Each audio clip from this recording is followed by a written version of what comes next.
Neurociências e o cérebro. Quando as células enlouquecem. O corpo é constituído por um conjunto de órgãos, organizados em sistemas com determinadas finalidades. O sistema nervoso é o coordenador das funções do nosso corpo, recebe as informações do meio externo e interno, processa-as, coordena-as e elabora respostas que se exprimem em comportamentos, pensamentos, estados mentais. No sistema nervoso, o cérebro tem um papel essencial. Como todos os tecidos presentes no organismo, o sistema nervoso é constituído por células, sendo os principais as células gliais, que fornecem nutrientes e protegem os neurónios, e estes últimos que são responsáveis pela transmissão e pelo tratamento da informação. A informação é transmitida através dos axónios por um impulso eletroquímico que, ao chegar ao fim da dendrite, ativará a emissão de neurotransmissores, que irão estimular um processo semelhante no neurónio seguinte. Dentro destas células existem três tipos que diferem na função: os neurónios aferentes, que recolhem estímulos, os eferentes, que transmitem as mensagens para os centros efectores, e os de conexão, que interpretam as informações e elaboram as respostas. Enquanto vivemos, no nosso cérebro, milhões de neurónios organizados em redes trocam informações sobre a forma de descargas elétricas e químicas, que atravessam bilhões de pontos de informação. O papel do sistema nervoso consiste em transmitir os sinais de um grupo de neurónios para outro. Essa passagem dá-se o nome de sinapse. Entre a recepção do estímulo e a resposta há um conjunto de estruturas do sistema nervoso que comunicam e coordenam as mensagens.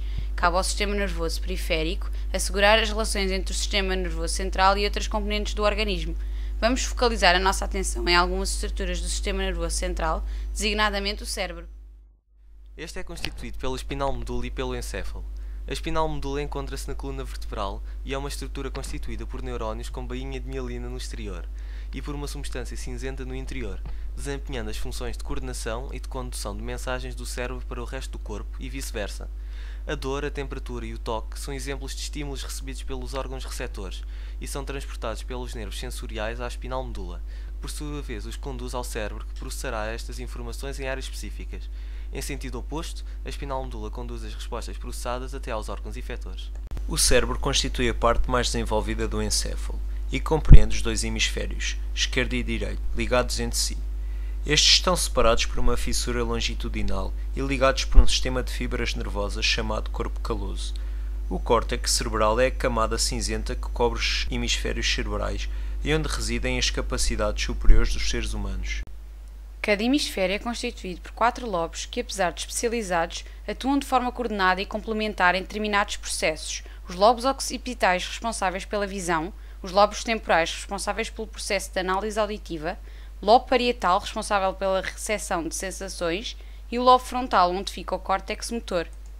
O córtex pré-frontal é o responsável pelas principais funções intelectuais superiores que distinguem a espécie humana de todas as outras. Está intimamente relacionado com a memória, permitindo-nos recordar o passado, planear o futuro, resolver problemas, antecipar acontecimentos, refletir, tomar decisões, criar o próprio mundo.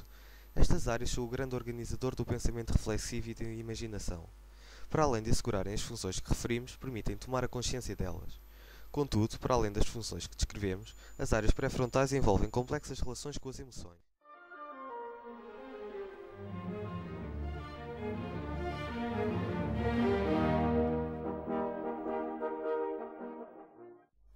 Uma doença cerebral que afeta grande parte da população mundial é a doença de Alzheimer. A doença de Alzheimer é uma doença neurodegenerativa progressiva e irreversível e com causas e tratamento ainda desconhecidos, podendo-se apenas relacionar uma idade mais avançada a uma maior incidência da doença. A incógnita à volta da sua origem deve-se principalmente ao facto de cada paciente sofrer a doença de forma única, havendo pontos em comum como a perda progressiva de memória.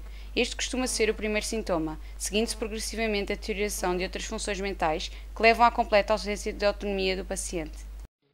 Nós deixamos sempre a porta fechada, não é? Fechada à chave. Deixo tudo desligado, o gás, a água, tudo, não é? Vivo para ela. Totalmente para ela. E é isso que peço a Deus. Para nos dar coragem de ultrapassar esta situação. No meio que rodeia os neurónios existem alguns fragmentos proteicos. Num cérebro com Alzheimer existem alguns fragmentos proteicos com o nome de beta-amiloide. Estas moléculas apresentam capacidade de se ligar entre si, dando origem a uma substância mais extensa, ao que se dá o nome de placa, que se agrega à parte externa dos neurónios. Captando o antigênio célula hostil, as células de defesa do cérebro reagem, segregando substâncias químicas poderosas. Mas este contra-ataque é uma espada de dois gumes e, ao reagirem, os químicos de defesa desencadeiam uma série de reações que vão lentamente destruindo o neurónio.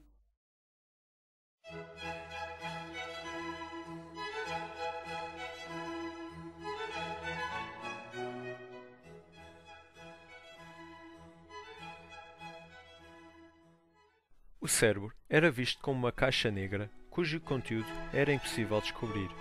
Mas hoje, com o desenrolar da ciência, tem-se conseguido, através da engenharia genética, biologia molecular e bioquímica, entender uma ínfima parte do que se passa nele.